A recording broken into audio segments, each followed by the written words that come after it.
அடே தாவேக்கா தற்குறிகளா, கரப்பாம்பூச்சியோட அடுத்த டார்கெட்டே நீங்க தான்டா. முழுக்க முழுக்க நீட்டுக்கு எதிராக தான் இந்த தாவேக்கா அரசு செயல்படும்னு சொல்லிட்டு மேடையில் நின்று அனிதா பேரை சொல்லி சொல்லி ஓட்டு வாங்கிட்டு, அதே நீட்டுக்கு எதிராக நாடு முழுக்க ஒரு பெரிய இளைஞர் பட்டாளமே திரண்டு வந்து போராடும் போது ஒட்டுமொத்த தாவேக்கா தற்குறிகளும் சினிமா கொட்டாயில் உட்காந்து படம் பார்த்துட்டு இருக்கானுங்க. அதுல சில பேருக்கு வசனமே புரியலன்னு சொல்லி அழுது கண்ணீர் வடிச்ச கருமத்தை எல்லாம் வீடியோ எடுத்து வைரல் ஆக்குறானுங்க. அது ஒரு படம்னு தெரிஞ்சும் ஒரு எம்எல்ஏ கை குழந்தையோட தான் படம் பார்ப்பேன்னு அடம் பிடிக்கிறாங்க. என் புள்ள போனாலும் பரவாயில்ல, சினிமா தான் முக்கியம்னு நினச்சிட்டாங்க போல.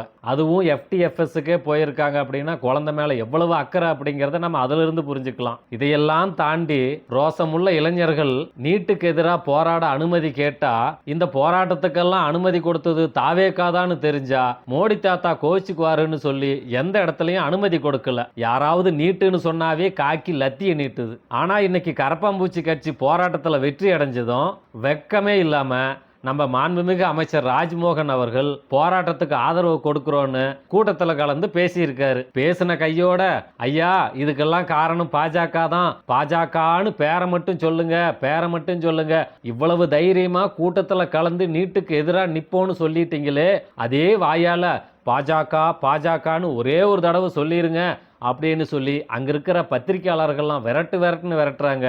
நின்னா மாட்டிடுவோன்னு சொல்லி ஒரே ஓட்டமாக ஓடி தப்பிச்சிட்டாரு நம்ம ராஜ்மோகன் ஐயா. அதே நேரத்தில் இது ஒன்றும் தானா வந்த ஆதரவு கிடையாது, கரப்பாம்பூச்சியை பார்த்து பயத்தினால வந்த ஆதரவு. டெல்லியவே அந்த உழுக்கிற அந்த கரப்பாம்பூச்சியோட கண்ணில் பட்டா நம்ம கதி என்னாகுமோ அப்படிங்கிற பயத்தினால வந்த ஆதரவு. என்னதான் பணிஞ்சு மண்டி போட்டு மன்னிப்பு கேட்டாலும் இந்த கரப்பாம்பூச்சியோட கையில் சிக்கிற ஒவ்வொரு தற்குறிகளும் சிக்கி சின்ன பின்னமாகிறது உறுதி.